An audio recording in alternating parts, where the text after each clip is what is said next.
Bonjour, soyez les bienvenus. Bonjour Jean-Jacques. Bonjour Jean-François. Regardons le cas de Marie. Son époux a eu un accident, il a eu un traumatisme crânien et depuis son comportement a changé. Il se désintéresse de leur très jeune fils.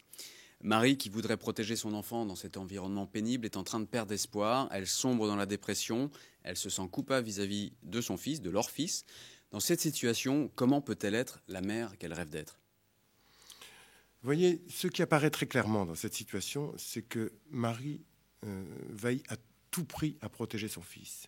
Et donc, elle veut essayer de faire comme si rien n'avait changé. Mais c'est illusoire, parce que tout a changé. Et elle souffre le martyre. Elle ne pourra pas cacher cette souffrance indéfiniment à son fils. Donc, je pense qu'il faut d'abord qu'elle puisse traiter cet état dépressif dans lequel elle est, et aussi pouvoir se faire respecter aussi. En disant, voilà, bien sûr tu peux souffrir, bien sûr tu as mal, bien sûr tu peux crier ta douleur, mais n'en accuse pas les personnes qui t'aiment et qui sont autour de toi. Je pense qu'il est important là qu'elle puisse se préserver par rapport à son mari. Et ensuite, elle pourra peut-être, quand elle aura traité son état dépressif, petit à petit montrer à son fils que la situation a changé, mais qu'elle est toujours là. Et que même si des choses ont changé et ne seront plus jamais comme avant, peut-être d'ailleurs, eh bien, la mère sera là et l'enfant pourra être rassuré par la présence de sa mère. Donc je crois qu'il vaut mieux qu'elle le prenne dans ce sens-là et ne pas faire comme si tout était resté pareil.